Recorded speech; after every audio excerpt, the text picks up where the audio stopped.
pour ce module de dessin, qui est le module numéro 3, nous allons passer dans le mode menu. Donc, il faut taper sur la petite maison tout en bas à droite, puis le module pièce, puis un nouveau 2D.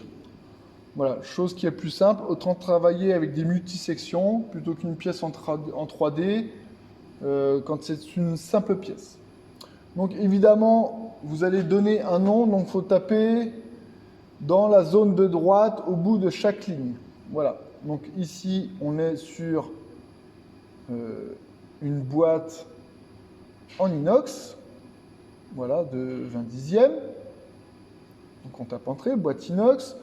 Donc le module suivant nous sert à enchaîner les différents pliages, chose qui n'est pas recommandée dans notre cas. Pour le poinçon, donc on clique et ensuite on fait un choix de poinçon. Donc en l'occurrence, ici nous avons monté le 1163 de chez Rollery. Donc on clique dessus, on vérifie qu'il a les bonnes caractéristiques, à savoir hauteur 130, un angle de 60 degrés pour un pli de 90. Et il a un rayon de 0,8 qui est suffisamment faible pour réaliser notre rayon de 2,6. Donc, nous chargeons. Même chose pour la matrice. On est sur une épaisseur de 2, donc ça fait 8 x 2, 16. Donc, nous allons charger notre T80 16 hauteur 60 que nous chargeons. Ensuite, le support de matrice, c'est les deux mêmes, vous en choisissez un, vous le chargez, le Dieholder 80 tout 60. Le matériau, donc ici, on va être sur de l'inox, donc vous avez une multitude de matériaux dans la liste, il suffit de choisir le bon. L'épaisseur, on est sur de l'épaisseur 2. Voilà, la longueur pliée pour la section 1, on sera après lecture de plans. On va plier les petits côtés dans un premier temps. Donc, on va se permettre de plier une longueur de 390-80. 390-80, nous validons. Puis, la longueur de développé sera issue du module dessin. Donc, on va ajouter une section. La section 2 recopie plus ou moins, sauf la longueur pliée, parce qu'on va terminer par la grande longueur. Donc, la grande longueur, on sera sur 570 80 intérieur. Voilà. Je reviens sur section 1. On dessine. Donc le premier trait, c'est un appui continu et ensuite ce sont que des appuis courts. Donc premier appui continu, ensuite on clique, on clique.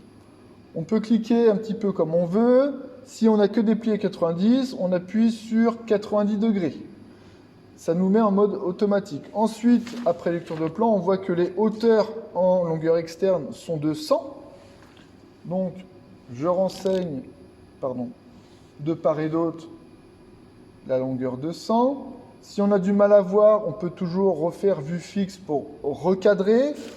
Et donc, sur la section 1, on a dit qu'en longueur extérieure, on était sur 400. Donc on double-clique sur la longueur, et on est sur 400, hop, on recadre. Ça, c'est la section 1. La section 2, pareil, 90 degrés, vue fixe, toujours hauteur 200. Cette fois-ci, on est sur une longueur extérieure de 580. Voilà, vue fixe, pour aller chercher la dernière rehausse, 200. Voilà. On a terminé nos deux sections. On peut revenir au profil. D'accord? Donc, dessin donné.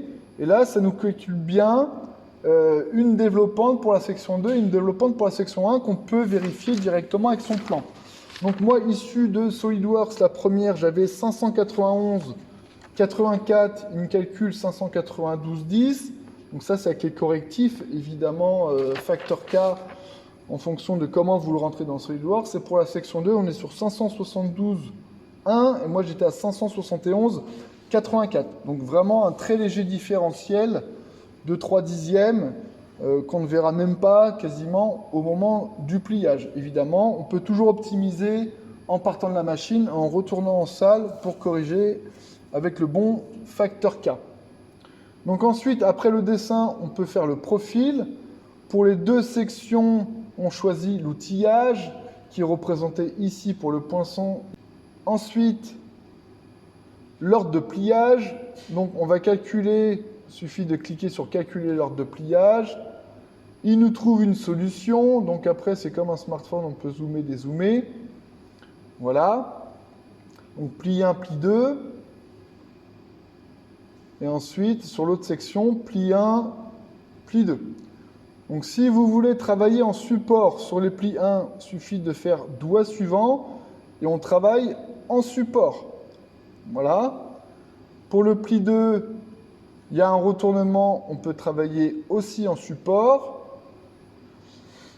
Ici, dans l'autre sens, même chose.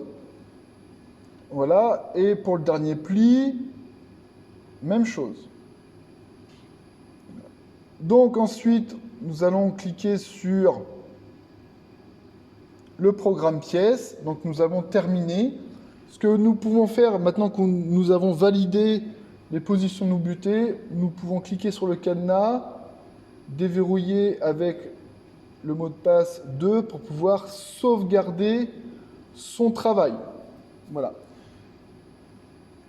On passe ensuite, module 4, à l'étape d'essai de pliage dans une tôle qui nous permettra de régler les corrections de pièces en termes d'angle. Puis après, nous pourrons travailler notre boîte une fois que nous aurons corrigé les correctifs alpha.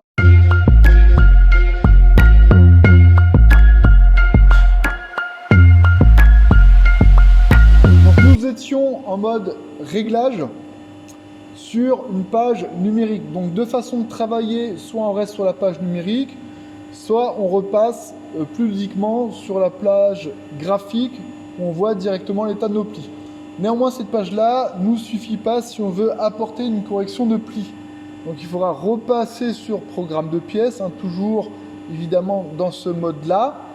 Voilà, et nous pourrons directement corriger l'angle de la pièce à l'aide de notre comparateur d'angle après pliage sur une pièce d'essai, puisqu'ici nos valeurs entre 380 et 570, il n'y a pas une si grande différence, donc on pourra affecter une correction d'angle à toute la pièce et non pas pli par pli comme on peut le faire dans cette colonne-là. Voilà.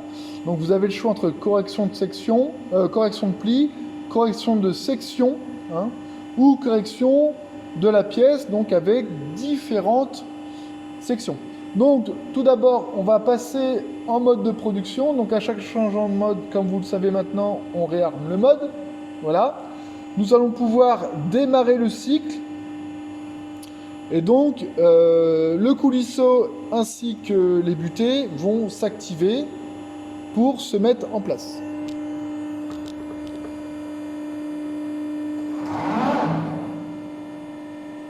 Voilà. Donc, comme vous pouvez le constater, je vais me mettre dans une vue de travail. Comme vous pouvez le constater, les butées se sont mises à la hauteur, comme on l'a stipulé tout à l'heure, se sont mises à la hauteur de la matrice. Voilà. Par contre, en termes de longueur,